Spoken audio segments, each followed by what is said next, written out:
अहमद के पैरों से लिपट गई और बोली, दया कीजिए, मुझे बाहर मत निकालिए, वे लोग मुझे मार डालेंगे। ये सुनकर अहमद ने कहा, आप कौन हैं? इस गहरी रात में एक गैर महरम औरत का मेरे हुजरे में आना नामुमकिन है, आप अभी यहाँ से चली जाइए। तब वो औरत रोती हुई आवाज़ में बोली, हजूर, मैं जानती हूँ ये गुनाह है, मैं जानती हूँ ये आपके मजहब के नियमों के खिलाफ है, लेकिन मैं बेबस हूँ। मैं इस शहर के मुख्य व्यापारी की बेटी हूँ, मेरा नाम नीला है। आज रात शहर के शासक ने मेरे पिता की हत्या कर दी है, अब वो मुझे ढूंढ रहा है। अगर मैं अभी बाहर गई तो वे लोग मुझे नोच डालेंगे। दया कीजिए, बस आज की रात मुझे यहाँ रहने दीजिए। लड़की की बात सुनकर अहमद ठिठक गए। शहर का शासक जालिम खान एक अत्याचारी हाकिम था। उसकी लालची नज़र से इस शहर में कोई भी सुरक्षित नहीं था। कुछ देर बाद अहमद बोले, लेकिन यहाँ आपका रहना भी सुरक्षित नहीं है। अगर किसी ने देख लिया तो मेरी और आपकी दोनों की मौत की सज़ा होगी। समाज इसे कभी स्वीकार नहीं करेगा। तब नीला कांपती हुई आवाज़ में बोली, मौत तो बाहर भी मेरा इंतज़ार कर रही है। अगर मैं यहाँ रहूँगी तो बदनामी होगी, लेकिन अगर बाहर गई तो इज्जत और जान दोनों चली जाएंगी। मैंने सुना है मुसलमान अमानत की हिफाजत करते हैं। आज मैं आपकी अमानत हूँ, क्या आप मुझे हैवानों के हवाले कर देंगे? ये सुनकर युवा अहमद के माथे पर चिंता की लकीरें पड़ गईं। एक तरफ सख्त धार्मिक अनुशासन और सामाजिक नियम, दूसरी तरफ एक मुसीबत में फंसी औरत की इज्जत और जान की हिफाजत।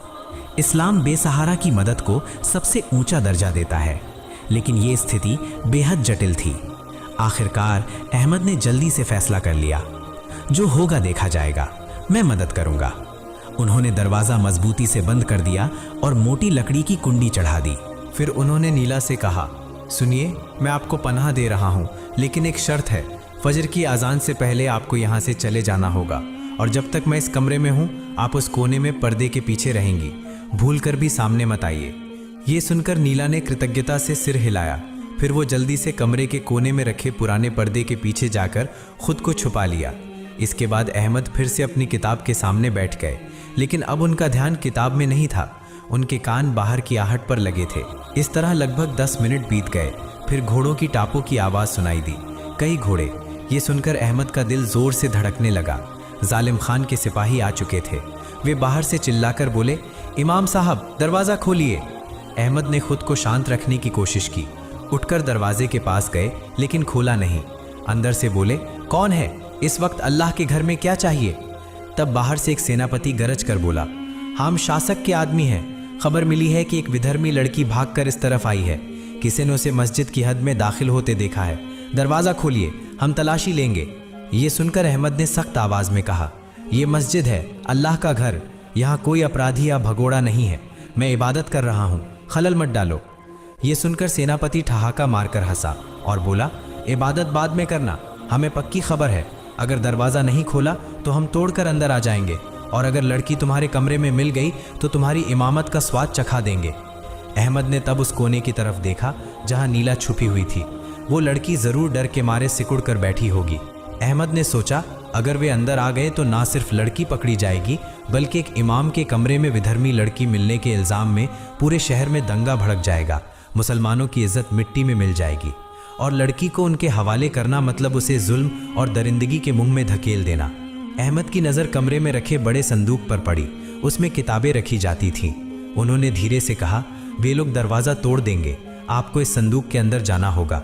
सांस लेने में तकलीफ होगी, लेकिन इसके अलावा कोई रास्ता नहीं है। मैं उन्हें टालने की कोशिश करता हूँ। ये सुनकर नीला ने बिना कोई सवाल किए जल्दी से संदूक के अंदर घुसकर खुद को समेट लिया। तब अहमद ने संदूक का ढक्कन बंद कर दिया, लेकिन पूरी तरह ताला नहीं लगाया, ताकि थोड़ी हवा अंदर जा सके। फिर उन्होंने अपना जुब्बा उतारकर संदूक के ऊपर फैला दिया और जायनमाज बिछाकर ठीक संदूक के सामने नमाज के लिए खड़े हो गए। उसी वक्त जोर की आवाज़ के साथ दरवाजे की कुंडी टूट गई और 3 हथियारबंद सिपाही हुजरे में घुस आए। उनके हाथों में नंगी तलवारें थीं। सेनापति आगे बढ़ा। अहमद उस वक्त नमाज में थे। वो हिले नहीं, सजदे में पड़े रहे। सेनापति ने पूरे कमरे की तलाशी ली, लेकिन कोई नहीं मिला। फिर उसकी नज़र अहमद के सामने रखे बड़े संदूक पर पड़ी, जिसके ऊपर अहमद का जुब्बा रखा था। वो वहां आगे बढ़ा।